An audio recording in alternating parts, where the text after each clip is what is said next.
On a warm night in 1974, the quiet skies above northern Mexico were suddenly ripped open. Just after 10:30 p.m., radar operators tracking routine air traffic noticed something impossible: a fast-moving object descending towards the US-Mexico border. Two craft appeared on radar: a small civilian airplane and something else. A metallic object moving far too fast to be any kind of known aircraft. Then, without warning, the two blips collided. Moments later, everything vanished from the screen. Military units scrambled toward the presumed crash site near the town of Coyame, deep in the Chihuahua Desert. What they found there would ignite one of the most controversial UFO retrieval stories in North American history. Mexican authorities reached the area first. The civilian plane, a Cessna, was found broken apart across the sand, burned and scattered. But something was wrong. There were no footprints, no signs of survivors, and no bodies. A second crash site lay several hundred meters away, partially hidden behind a rocky embankment. But the Mexican teams were told not to approach until higher command arrived. Witness reports say soldiers formed the perimeter and waited nervously in silence. The second object didn't look like a plane at all. It was a metallic disc about 16 feet across, resting at a harsh angle in the desert. No windows, no seams, no markings. Just a perfect surface that reflected searchlights like running water. When Mexico realized the second craft was not from any known country, they quietly contacted the United States. American officials offered immediate assistance, but were denied. For a full day, Mexico kept control of the crash site, analyzing debris and searching for the missing Cessna crew. That's when things took a strange turn. Intercepted transmissions suggest U.S. intelligence teams were told Mexico has recovered a non-conventional craft. Whether that meant extraterrestrial or experimental, no one can say.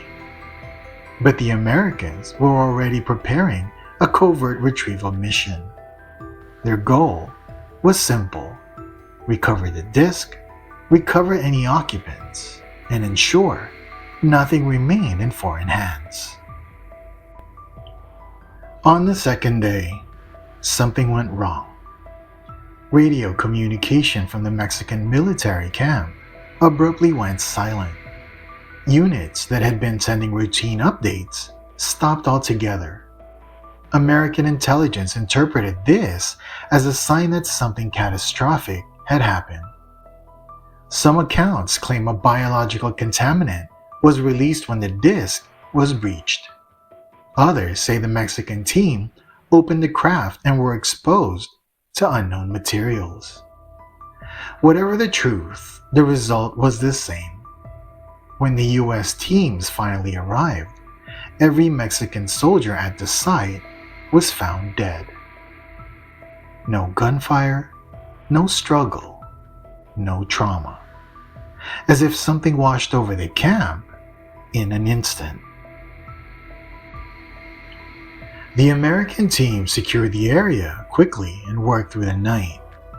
Under floodlights, they loaded the metallic disc onto a flatbed truck using heavy equipment. The disc was surprisingly light for its size, cold to the touch, geometrically perfect. Inside the Cessna wreckage, they found the missing pilot and passengers, but their condition was wrong. Reports claimed their bodies showed no trauma, no burns, no injuries consistent with an air crash. They simply died. By dawn, the Americans had removed everything: the disc, every piece of debris, every body, every trace that anything unusual had happened. When Mexican reinforcements arrived, the site was empty. Within hours, an official explanation was released to the public. A routine plane crash, pilot error, nothing more. But Border Patrol logs, radar records, and leaked testimony contradicted that story. Local ranchers reported seeing convoys of unmarked trucks driving north under military escort, helicopters hovering low in the desert, thick columns of dust where the crash site had been burned clean. The Mexican government remained silent. The US denied involvement, and investigators who tried to follow the trail found themselves shut out at every turn. Coyame became another whisper in the long archive of desert mysteries. Researchers proposed several theories. 1. A misidentified experimental aircraft, but no experimental vehicle of that era moved silently at such speed. 2. A foreign spycraft, but the US never used biological containment protocols on foreign aircraft. 3. An extraterrestrial vehicle, the shape, the sudden loss of the Mexican soldiers, the immediate US takeover, all align with other alleged retrieval operations from Roswell to Kecksburg. Even more compelling, witnesses describe soldiers in full-body containment suits, used only for exposure to unknown materials. Something was inside that craft, and something made it worth crossing an international border to retrieve. Today, the Coyame UFO crash stands as one of the most tightly controlled incidents in North American history. No photos, no debris, no official recognition. Just a silence that has lasted for decades. Yet, the story persists, passed along by military insiders, journalists, ranchers, and border agents who still remember the lights in the desert that week.